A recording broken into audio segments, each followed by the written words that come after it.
아니, 여기 오늘 이상하게 여기 학교에 인터넷이 연결이 안 돼요. 그래서 했는데 이제 시작하도록 하겠습니다. 자, 안녕하십니까? 네, 네. 오늘 이제 혈맥론 본문 두 번째인데요. 지난번에 그 주제가 이제 혈맥론이 그 혈맥에 대한 얘기를 했었어요. 혈맥은 핏줄인데 혈통인데 바로 달마를 통해서 부처님의 정법의 맥이 어떻게 전해졌는가를 이제 선정해서 주장을 하는 내용이에요. 그리고 지난주 소제목이 밖에서 찾지 마라. 즉 마음 밖에서 부처를 찾지 말아라 라는 걸로 얘기를 했고요. 그래서 마음이 부처다. 어떤 것이 마음이냐 하니까 그렇게 이제 마음 밖에서 따로 부처를 찾지 마라라는 얘기가 있었습니다. 그래서 오늘 이제 시작하는 본문에 그 이어지는 부분입니다. 거기 화면에 보이는 내용은 만약에 자기를 분명히 알지 못했거든 반드시 선지식을 찾아뵙고 생사의 근본을 깨쳐야 된다. 만약 성품을 보지 못했다면 번역을 제가 그렇게 했는데 견성하지 못했으면 그게 더 나은 것 같아요. 그러니까 견성. 성품을 본다라는 거, 견성을 성품을 본다라고 해석을 했는데, 견성을 하지 못했다면 선지식이라 할 수 없다. 만약 그렇지 못하면, 그러니까 견성을 하지 못했다면 말입니다. 12부경을 다 외운다 하더라도 생사윤회를 벗어나지 못하고 상계에서 받는 고통을 벗어날 기약이 없으리라. 이렇게 이제 얘기를 했어요. 그래서 여기서 얘기하는 거는 우리가 불교에서 말하는 생사, 대사라고 흔히 얘기를 하는데 불교의 시작이 바로 생사의 문제에서 시작되었다라고 할 수 있습니다. 그 이유는 석가모니 부처님께서 바로 생사윤회를 어떻게 벗어날 수 있느냐, 어디서 와서 어디로 가느냐에 대한 질문, 의문 때문에 거기에 대한 답을 얻기 위해서 출가를 하셨고 그래서 그 답을 얻고 난 다음에 그게 이제 깨달음이죠. 이제 가르침을 시작한 것이 바로 불교의 시작이다라고 할 수 있습니다. 그래서 이 생사의 근본을 분명하게 깨치지 못했다면 이 선지식도 아니고 부처도 아니라는 얘기가 되고 그리고 다른 말로 그 뒤에 어떤 것이 부처냐 하면 견성하는 것, 자기 마음을, 자기의 성품을 바로 보는 것이 바로 선지식이다. 이렇게 이제 분명히 얘기를 하고 있어요. 그래서 만약에 자기 마음, 여기서 성품은 마음이에요. 성품이나 마음이나, 여기는 성품 성자를 썼지만 마음 심자나 여기서는 동의어라고 볼 수 있죠. 그래서 마음을 바로 알지 못했거든. 견성을 하지 못했으면 12부경을 다 외운다 하더라도 생사윤회를 벗어나지 못할 것이다 라고 이렇게 얘기를 해요. 단도직입적으로. 12부경은 이제 초기 불교의 경전을 분류하는 방식이에요.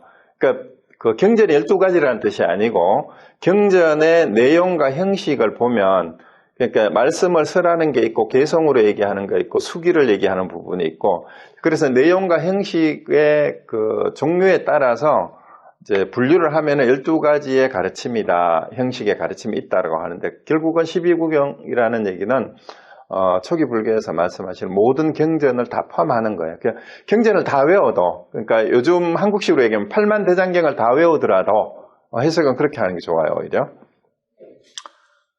견성하지 못했으면 생사윤회를 벗어날 수 없다. 그렇게 얘기를 합니다.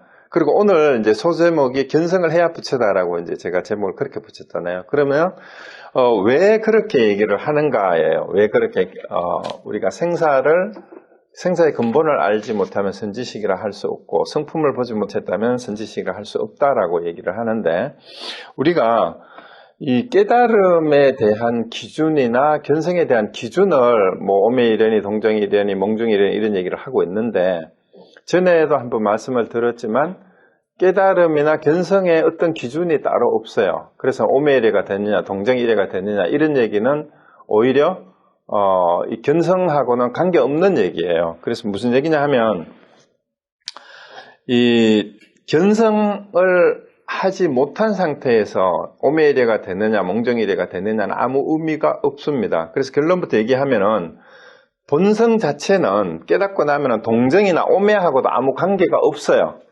왜냐하면 본래 여여하기 때문에 동정이니 몽중이니 이제 오맨이 이거 하고 비교하고 기준을 내세울 필요가 없습니다. 그 엉뚱한 기준이라는 거 분명히 말씀을 드리고, 깨달음이나 견성의 기준은 견성 그 자체, 깨달음 자체뿐입니다. 그래서 요거 먼저 말씀드리고 그 다음으로 넘어가겠습니다. 옛날 선성이라는 비구가 12구경을 다 외웠는데 여전히 은혜를 면치 못했다. 그 까닭은 견성하지 못했기 때문이었어요. 그 성품을 보지 못했기 때문이었다 그랬어요. 선성도 그와 같았거늘 요즘 사람들이 겨우 서너댓 건의 경론을 배우고 불법으로 삼는 자가 있는데 어리석은 사람이다.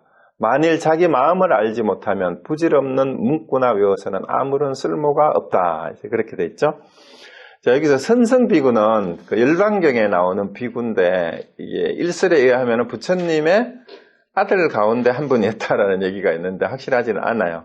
근데 이게 누구냐, 실존 인물이냐 이런 게 중요한 게 아니라 이제 전해지는 얘기는 선성비구는 12구경을 다 외워가지고 욕계 사선천에 올랐대요. 그렇지만 그 공덕이 다 해가지고 다시 지옥에 떨어졌다라는 이런 얘기가 전해지는데, 이게 사실이 아니냐 보다는 경전을 다 외워도 견성하지 못하면 결국은 자기의 마음을 알지 못하고 자기를 알지 못하기 때문에 부처가 되지 못하고 깨닫지 못한 거라는 얘기예요. 그러니까 경전을 외우더라도 소용이 없다. 그래서 12구경을 다 외웠던 선성비구도 하물며 이러했는데, 그 얘기가 그거예요. 요즘 몇몇 사람들이 경전 몇 건 공부한 거를 가지고 아는 체 하면서 이것이 불법이다라고 떠벌리는 사람들이 있다 있는 거예요. 그래서 그런 사람은 어리석다, 어리석은 인간이다라고 이렇게 얘기를 하는 게 이제 달마의 얘기, 혈맹론의 얘기입니다. 그래서 팔만대장경을 다 외우더라도 견성하지 못한 채로는 어리석은 사람일 뿐이다라고, 아무런 쓸모가 없다라고 이렇게 아예 단도직입적으로 얘기를 해버려요. 그래서 그렇다고 우리가 경전을 외우지도 못하고 알지도 못하면서 그냥 경전을 안 보고 무식한 채로 읽는다고 또 되는 것도 아니에요. 그래서 경전, 여기서 강조하는 거는 경전을 읽든 읽지 않았든 외우든 외우지 않았든 중요한 것은 견성을 해야 된다, 이 얘기를 이제 하고 있는 거죠. 그래서 또 다음 페이지 봅시다.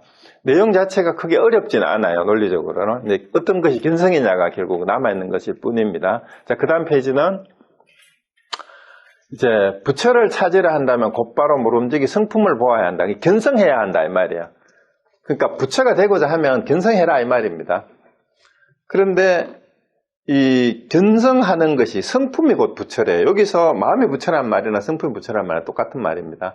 마음이 부처고 우리의 본성이 부처이기 때문에 이 견성을 하지 못한 채로는 어떤 얘기를 해도 다 어리석은 자의 이제 망언일 뿐이다라고 얘기를 합니다. 망연된 헛소리다 이런 얘기예요. 그래서 부처란 자, 여기서 이제 나왔어요. 얘기가 자제하는 사람이라는 말로 한자로 그렇게 됐습니다. 불즉시 자제인이라 하는데 여기서 자유자재하는 사람이다라고 번역을 해도 되고, 그냥 그 글자 그대로 저는 곧 스스로 존재하는 사람이다라고 이렇게 해석을 해도 됩니다. 그 다음에는 또 뭐라고 얘기가 나오냐 하면은 이제 부처란 곧 스스로 존재하는, 자제하는 사람이고 또 할 일도 없고 해야 할 일도 없는 사람이다. 만일 여기서 할 일도 없고 해야 할 일도 없는 사람을 무사무작인을 이렇게 표현을 했습니다. 무사무작. 그 무사를 할 일로 했고 무작을 이제 조작하는 거를 무작이라 그래요. 억지로 인위적으로 무엇을 지어내는 것. 그런데 뭐뭐 해야 할 바가 없는 그런 사람이 바로 부처다. 그 자제인이고 무사무작인이 부처인데, 만일 성품을 보지 못해 견성하지 못하면 종일토록 분주히 밖으로 치달아 부처를 구하고 찾더라도 원래 얻을 수가 없다. 비록 한 물건도 얻을 것이 없다고 하지만 만약 알고 싶으면 반드시 선지식을 찾아뵙고 간절히 모름지기 애써 구하여 마음이 열리게 하라. 이렇게 됐는데요. 자, 여기서 부처란 자제인이란 말을 우리가 이제 하고 나면, 우리 부처의 다른 이름이 열애인데, 열애는 타타가타라 그러잖아요.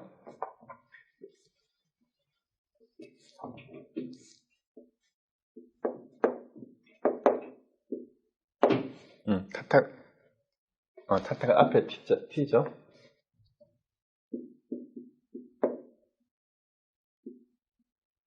타타가타를 혹은 열의 여거라고 해서 이와 같이 오고 이와 같이 가는 사람이다라고 얘기를 하는데, 기독교에서 그 하느님의 이름이 뭐예요? 기독교의 신이? 야훼죠, 야훼.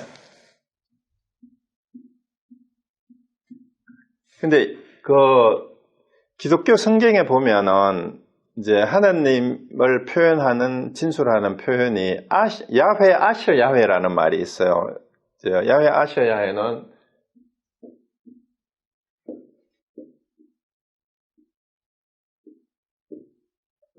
이게 영어로 번역을 하면 I am who I am으로 흔히 번역을 하는데, 이거는 I am who I am은 스스로 존재한다라는 그런 뜻이죠. 스스로 존재한다. I am who I am. 근데 번역을 그렇게 해요.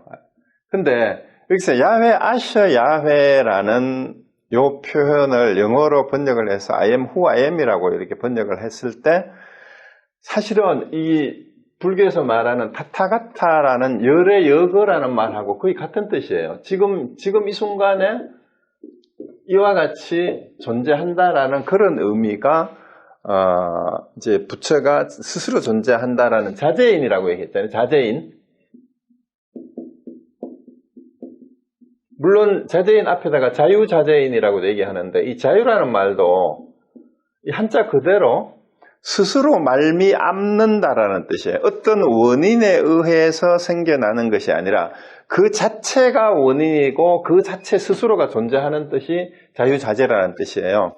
이것이 바로 야훼라는 뜻이고 I am who I am이라는 뜻이 되는데, 그렇다면 결국은 기독교에서 말하는 야훼나 불교에서 말하는 부처라는 이름은 뜻이 같은 거예요. 스스로 존재한다라는 그런 뜻이죠.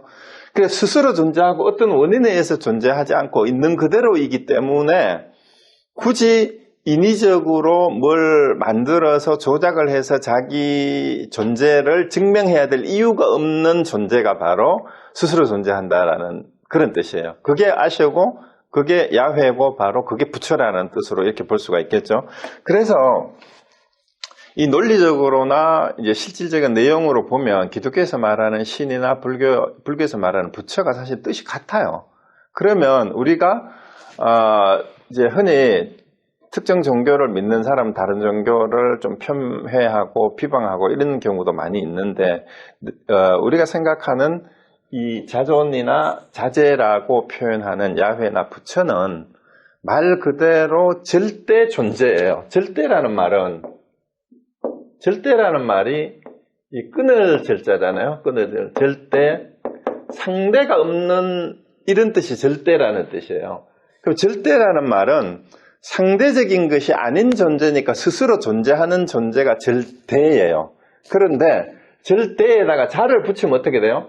절대자를 붙이고 이거를 창조주다라고 얘기를 하고 피조물과 창조주를 상대화시켜버리게 되면 절대자가 상대자가 돼버려요. 그래서 우리가 흔히 이제 우상을 섬기지 마라, 우상을 숭배하지 마라고 얘기를 하는데, 바깥에 있는 형상을 어떤 신성시해서 이제 숭배하는 것을 우상이라고 얘기를 하는데, 사실은 바깥에 있을 뿐만 아니라 내 마음 속으로 만들어낸 가상의 간념적인 어떤 존재나 어떤 가치에 대해서 추앙을 하고 믿는 것도 우상일 수가 있어요. 그래서 우리가 여기서 흔히 믿음을 내세워서 우상을 숭배하지 말아라고 얘기를 하는데, 이 야훼의 뜻을 스스로 존재하는 자가 내 밖에 따로 있어서 그런 존재가 세상을 창조하고 나를 만들어냈다라고 생각한다면 불교에서 봤을 때는 그게 바로 우상이에요. 그런 하나님은 불교에서는 없어요. 그런 신은. 그래서 그거는 어디에 있대요? 마음일 뿐이다. 이거는 곧 마음이지. 마음이 곧 스스로 존재하는 것이라고 표현을 할 뿐입니다. 그러니까 불교에서 말하는 이제 스스로 존재하는 사람은 마음 자체를 얘기할 뿐이에요. 그러니까 마음을 떠나서 별도로 스스로 존재하는 존재이니 또 창조주가 절대자가 따로 있다라고 본다라면 그것은 마음 밖에 있는 우상일 뿐이다라는 그 얘기예요. 그래서 여기서 부처를 찾으라 한다면 성품을, 마음을 바로 보아야 된다. 그러고 그 뒤에 나오는 얘기가 견성하지 못했다면 이제 뭔 얘기를 해요? 선지식을 참문하라 얘기를 했어요. 선지식을 찾아서 반드시 그 자기 마음을 바로 알도록 하라라는 얘기를 했어요. 그래서 선지식을 찾아가라고 얘기했는데 이제 그 다음에 한번 봅시다. 선지식이 왜 우리가 공부하는 사람들한테 참문을 해야 될 필요가 있느냐 하면 결국은 이제 그 다음 페이지로 넘어가서 한번 봅시다. 그 다음 페이지 선지식에 대한 얘기를 왜 하고 있는가를 봅시다. 그 다음에는 생사사대라는 얘기가 나와요. 나고 죽는 일이 크니 헛되이 보내지 말라. 스스로 속여서 이익이 없다. 비록 진귀한 보물이 산더미같이 있고 권속이 항아의 모래와 같이 많더라도 눈을 뜨고 있을 때는 보지만 눈을 감으면 다시 보겠는가. 그러므로 유유의 법은 꿈이나 헛개기 등과 같음을 알라라고 얘기를 했는데요. 자, 여기서 앞부분에 이어서 다시 생사의 일이 크다. 그래서 우리가 사실은 생사의 문제보다도 더 큰 일이 인간에게 없습니다. 아무리 세상에서 부귀와 명예와 뭐 다른 중요한 일을 한다 하더라도 죽으면 죽는 일보다 더 큰 일이 없어요, 사실은. 그런데 우리는 살아있는 동안에 여러 가지 자기가 하고 싶은 일을 찾아서 열심히 이제 쫓아다니면서 일을 합니다. 근데 그게 사실은 알고 보면은 재물이거나 권력이거나 명예이거나 아니면 우리 몸에 이제 따라오는 식욕, 성욕, 수면욕을 충족시키는 일을 떠나서 사실은 없어요, 세상에. 세상의 모든 일이 다 그래. 이 5가지 욕망을 벗어나서 세상에서 성취해야 되는 게 아무것도 없습니다. 재물욕, 권력, 명예욕, 그 다음에 식욕, 성욕, 수면욕을 떠나서 우리가 이 세상에서 살면서 추구해야 되는 모든 인간의 욕망은 거기에 다 포함되지 않는 게 아무것도 없죠. 그래서 이런 것들이 다 성취가 된다 하더라도 이 말이에요. 다더라도 사실은 우리가 눈 감으면은 그거는 아무것도 없는 거나 마찬가지란 말이에요. 그러니까 우리가 죽음에 임해서는 세상에서 아무리 재물이 많고 권속이 많고 그 세상의 명예가 또 세상에서 성취한 것이 아무리 많더라도 그걸로 모든 것이 끝이다라는 그 얘기예요. 자, 그러면 유의의 법이라고 얘기를 했는데 이 모든 것을 한마디로 얘기하면 유의법이라는 얘기예요. 그 유의법과 무의법 얘기를 이제 불교에서 많이 하는데 유의법은 뭐냐 하면은 경전에서 정의하는 유의법은 우리의 분별작용으로 만들어낸 드러난 현상을 유의법이라고 해요. 그러니까 분별작용에 의해서 드러난 현상.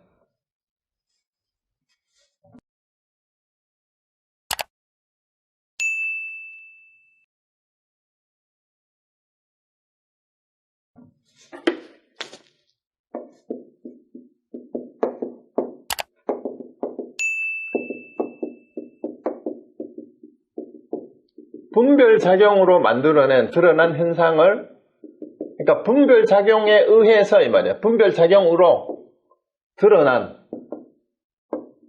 이 말이 뭔 말이냐면 우리의 의식이 생각을 통해서 개념 규정을 해서 뭐뭐라고 이름 붙이고 의미 규정을 한 일체의 모든 현상, 바깥에 있는 대상에 대해서건 이제 추상적인 간념적인 것이든 그것이 일체 유의법이에요.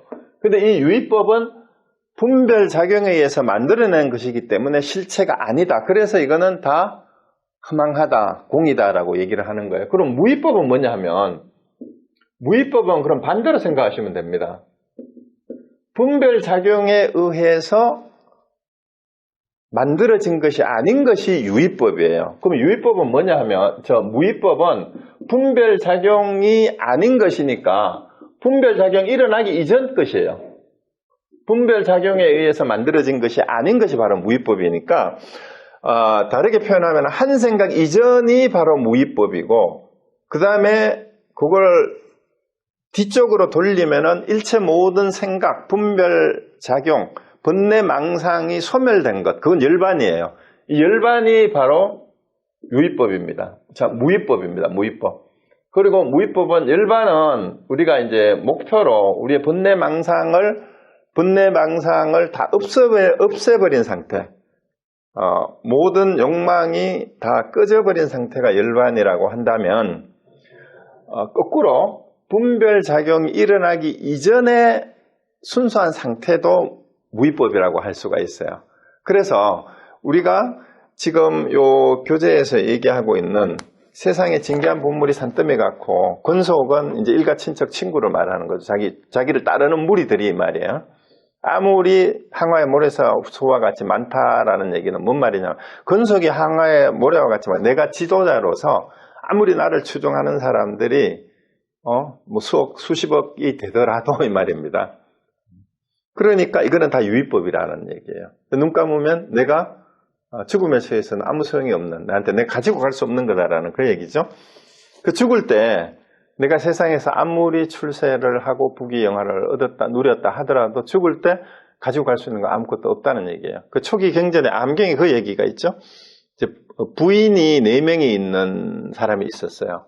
근데 첫째 부인은 늘 너무 이제 좋아가지고 자나깨나 늘 이제 옆에 두고 같이 끼고 살았어요. 근데 둘째는 아주 힘겹게 얻은 그런 여자 아내였는데 또 애지중지해가지고 이제 남들하고 싸워서 피투성이로 싸워서 쟁취한 여자가 두 번째 아내예요. 그리고 세 번째는 어떤 아내인가 하면 이제 마음이 잘 맞아가지고 같이 어울리고 놀아주는 그런 이제 죽이 맞는 부인이 이제 세 번째 부인이었고, 이제 넷째 부인은 어떤 부인이었냐 하면은 별로 관심이 없었어요. 늘 하녀 취급을 했어요. 그리고 굳은 일만 시키고 이렇게 했습니다. 그렇게 했는데 그저 싫은 내색 하지 않고 이제 순종만 하긴 했던 부인이 이제 넷째 부인이었는데, 이 사람이 아주 먼 나라로 떠나서 다시 돌아올 수 없는 상황이 돼서 먼 나라로 가게 됐는데, 이제 첫째 부인한테 나하고 같이 가자 이러니까 자기는 안 간다고 그래요. 거절을 했어요. 냉정하게. 뭐 충격을 받아서 그럼 둘째 부인한테 가자 그러니까 첫째도 안 가는데 내가 왜 가냐고 그렇게 얘기를 했어요. 그러니까 셋째도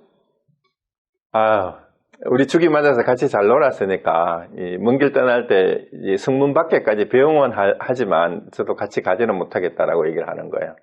그래서 이제 넷째 부인한테 당신이 그러면 같이 가자 하니까 넷째 부인은 당신이 가는 데는 어디든지 같이 따라가겠다라고 이렇게 얘기를 했대요. 자, 그래서 여기서 암경에서 얘기하는 네 부인이 누구예요? 첫째 부인은 육체고, 둘째 부인은 재물이고, 셋째 부인은 가족, 일가, 친척, 친구. 그리고 문나라는 재성길이죠. 근데 넷째 부인이 누구냐? 바로 마음이래요. 그리고 마음은 우리를 항상 따라다니지만 우리는 마음을 제대로 챙기지 못하고 제대로 알지도 못합니다. 그런 얘기가 있는데, 그래서 우리가 재물이나 이제 첫째 부인은 우리 몸이 아무리 잘나도 이 말이죠. 첫째 부인은 죽을 때 같이 가져갈 수 없다는 얘기가, 재물이 아무리 많아도 또 일가 친척이나 친구가 아무리 많아도 같이 갈 수가 없는데 마음은 같이 간대요. 여기에서. 그래서 중요한 것이 뭐냐 하면 우리가 어차피 공술에 공수거란 말이 있듯이 갈 때 빈손으로 태어나서 빈손으로 가게 되는데 항상 거기에 함께 하는 게 우리가 알든 모르든 챙기든 챙기지 않든 그것이 바로 마음인데, 나머지는 일체가 유의법이어서 다 허망한 거다라는 그 얘기를 하고 있습니다. 자, 그래서 우리가 생사가 이렇게 큰 일이기 때문에 서둘러서 견성을 하지 않으면 안 되는데, 도대체가 견성을 하려고 하니까 어떻게 해야 될지 모르겠다 이 말이에요. 그래서 견성을 하도록 가르쳐주고 꾸짖어주고 바로 일러줄 수 있는 스승을 찾아야 된다는 얘기예요. 그래서 다음 페이지로 넘어갑니다. 만일 서둘러 스승을 찾지 않으면 헛되이 한평생을 보내게 되리라. 그런즉 불성을 본래 가지고 있더라도 만일 스승에 의지하지 않으면 끝내 분명히 알기 어렵다. 스승에 의지하지 않고 깨달은 사람은 10,000명 가운데 1명도 드물다. 10,000명 가운데 1명도 드물다. 만일 자기 스스로 인연이 되어 깨달음으로써 성인의 뜻을 얻으면 선지식을 찾을 필요가 없으나 이는 태어날 때부터 아는 뛰어난 학인이다. 생이지지라는 거죠. 만일 아직 깨닫지 못했거든 모름지기 부지런히 애써 참고해 배워야 한다. 가르침에 의하여서만 비로소 깨달음을 얻으리라. 자, 그래서 우리가 견성을 하지 못했거든 생사의 문제의 근본을 분명하게 요달해 알지 못했거든 눈 밝은 스승을 찾아야 된다. 그렇지 못하면 한평생 헛되이 보낼 수가 있다라는 그 얘기예요.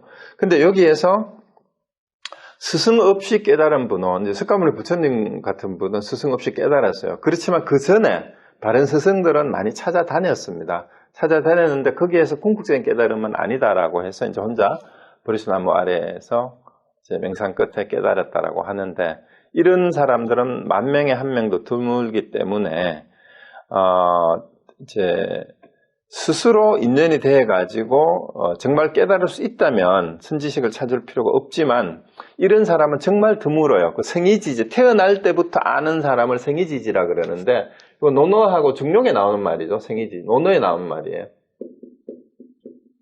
생이지지, 학이지지, 권이지지 여기 이제 세 가지로 분류를 해놨는데 그 논어하고 중용에는 생이지지는 태어날 때부터 아는 사람이에요.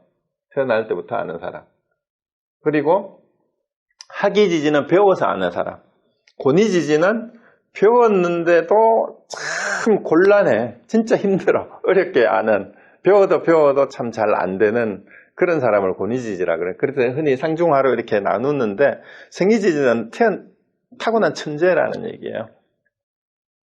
그리고 대부분의 사람들은 배워서 알죠. 그런데 논어에서도 뭐라고 얘기를 하는가 하면 논어하고 중용에서는 비록 생이지지, 학이지지, 권이지지가 배우는 것이 달라요. 순서가 다르고 이제 생이지지는 날 때부터 알고 또 권이지지는 굉장히 어렵지만 알고 나서는 결국은 똑같다라는 얘기예요.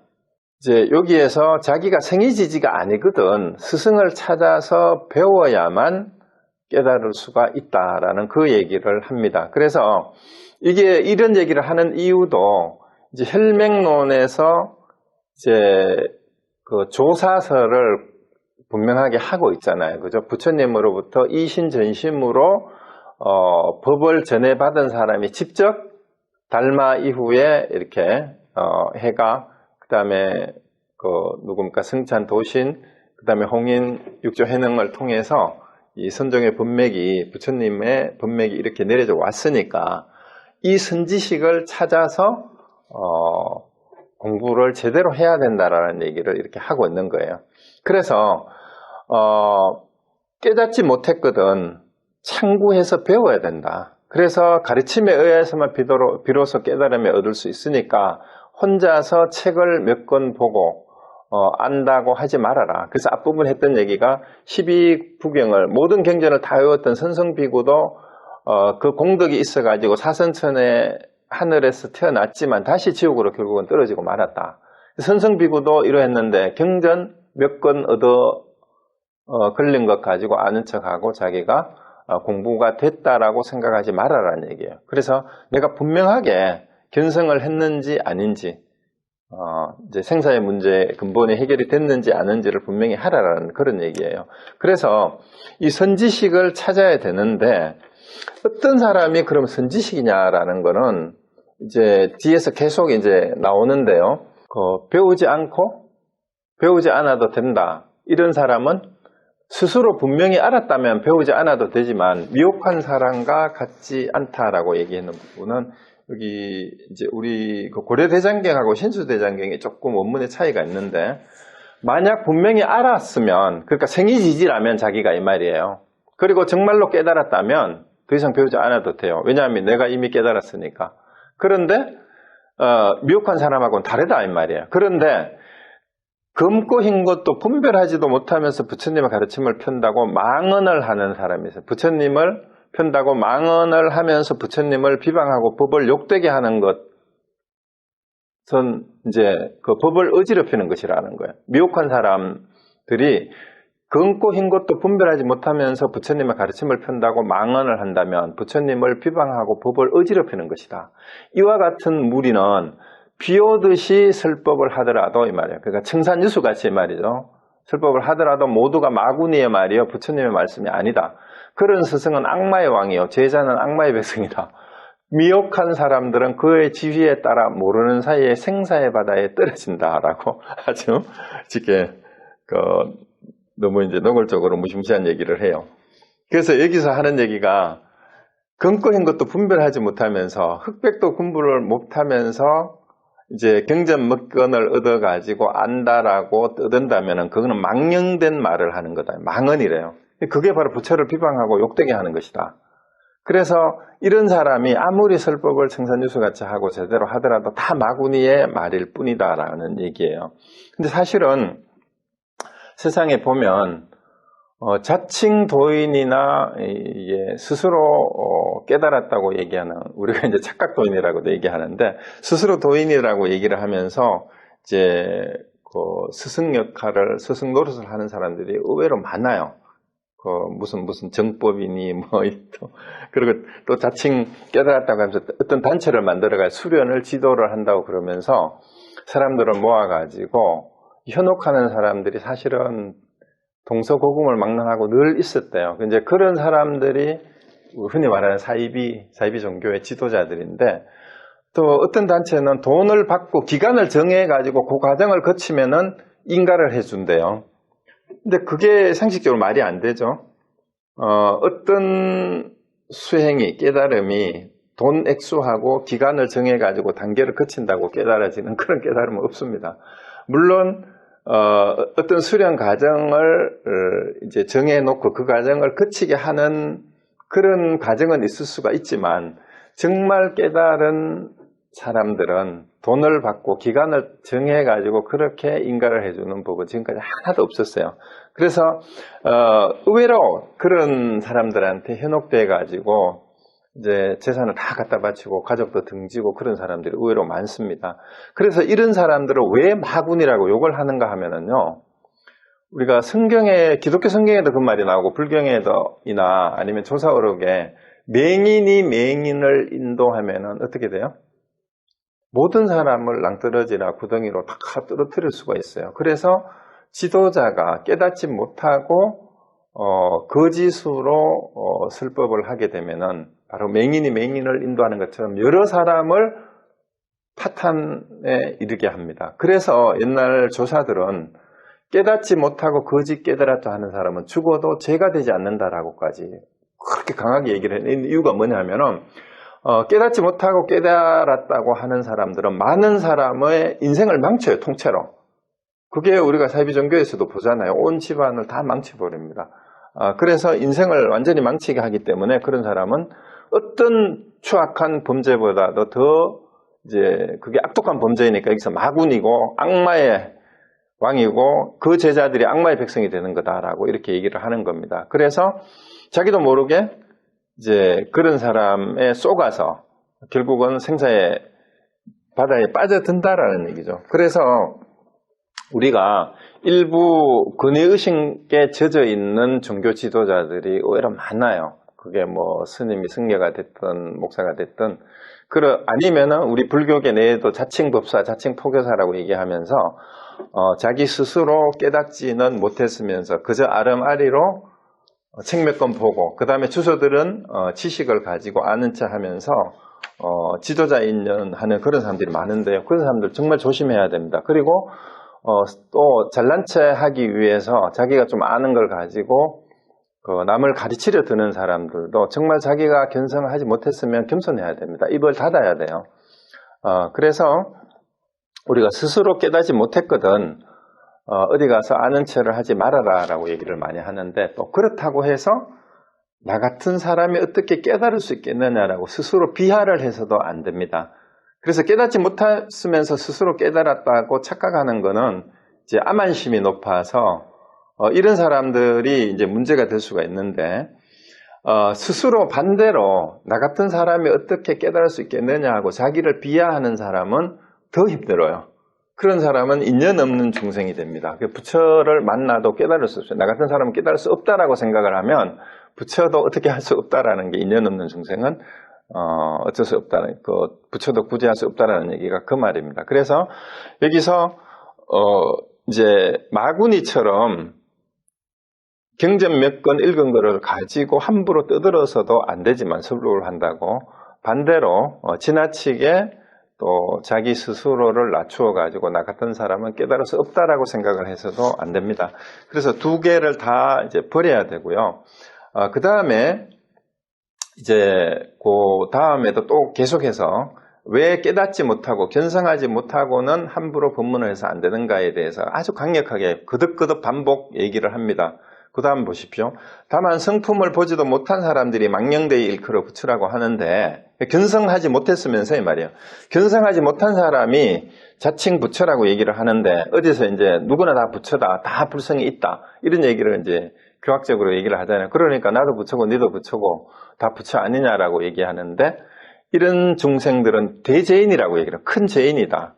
이런 사람들은 온갖 중생들을 속여서 마구니의 세계로 들어가게 한다. 만일 성품을 보지 못했으면, 즉 견성하지 못했으면 이 말이에요. 설사 12구경의 가르침을 설하더라도 모두 마구니의 말이다. 이들은 마구니의 근속이지 부처의 제자가 아니다. 이와 같이 검고 흰 것도 가릴 줄 모르면서 어찌 생사를 면하려 하고 다시 한번 반복해서 이 얘기를 합니다. 그래서 우리가 법문을 한다, 설법을 한다라고 얘기하는데, 우리가 설법이 뭐예요? 설법? 해설한다라는 뜻이고요. 설자는. 그 다음에 법은 이때는 가르침 진리라는 뜻이죠. 그러니까 진리를 설한다라는 게 설법이고, 법문은 그건 뭔 뜻이에요? 법문? 진리의 문으로 들어가게 하는 게 법문, 진리의 문이라는 뜻이잖아요. 법문은. 근데 자기가 깨닫지 못했으면, 자기가 정법이 무엇인지 알지 못한 사람이 설법을 한다라는 게 말이 안 되잖아요. 자기가 법이 뭔지를 모르는데 법을 어떻게 해설해요? 자기가 법이 어딘지 모르는데, 법의 자리가 어딘지를 모르는데 법의 문으로 들어간다는 거, 안내한다는 게 말이 안 되잖아요. 그래서 깨닫지 못한 사람이 하는 말은 설법도 아니고 법문도 아니에요. 비록 형상은 법복을 입고 있더라도, 승복을 입고 법상에 올라서 주장자를 들고 큰 스님 흉내를 낸다 하더라도 자기가 견성한 사람이 아니면 그런 사람이 하는 거는, 그런 스님이 하는 거는 법문이 아니에요. 그게 설법이 아니에요. 그 달마가 분명하게 얘기를 하고 있잖아요. 그건 뭐래요? 모두 마구니의 말이에요. 마구니의 말. 이들은 마구니의 근속이 부처의 제자가 아니다. 왜 이 혈맹론에서 이렇게 강하게 얘기를 하냐 하면, 형상은, 모양은 성직자의 모습을 하고 있더라도 그 사람이 정말 견성한 사람이 아니라면 그건 마구니다라는 거예요. 마구니다. 그래서 선사들이 선종에서 강하게 얘기를 하는 이유가, 정말로 이때 이제 선종이, 이제 지난 시간에 그 얘기를 했잖아요. 교종과 정토종이, 교종은 너무 이제 한쪽으로 번잡해지고 한쪽에서는 또 기복신앙화하면서 이게 밥벌이 수단이 된 성직자들이 너무 많은 거예요. 그렇게 해서 많은 사람을 기복신앙에 내몰거나 이상한 이론을 가지고 올바른 깨달음으로 인도하지는 못하면서 근위의식에 젖어서 이제 성직자인 채 하는 불자들이 너무 많은 그 병폐가 그때 달마 당시에 또 선종이 체계화되는 과정이니까 5세기부터 6세기, 7세기, 8세기 무렵에 이게 횡행했나 모양이에요. 그런 사이비들이. 그래서 이렇게 강하게 얘기를 하는데, 21세기의 오늘날의 종교 상황도 그때보다 됐으면 더했지 아닌 것 같아요. 그리고 요즘 워낙 또 정말로 고수들도 많이 있어요. 실제로 공부를 많이 하신 분들도 유튜브라든가 인터넷만 뒤지면은 강의도 잘하고 이제 제대로 수행하신 분들도 있는데, 그 중에는 여기에서 말하는 마구니들도 많아요. 마구니들이 많은 사람을 또 거느려요. 마구니일수록 근속이 많아. 다른 사람들이 많아요. 그래서 이제 자칭 도인인 척 하면서 있는데, 이런 사람들을 가릴 수 있는 눈이 있어야 되는데 보통 사람들은 그걸 또 가릴 수 있는 눈이 없어요. 그래서 제대로 된 스승을 찾아야 되는데 어떤 사람이 제대로 된 스승인지 선지식인지를 또 알 수가 없어요. 그래서 참 난감합니다. 자, 그러면 그 다음에 또 봅시다.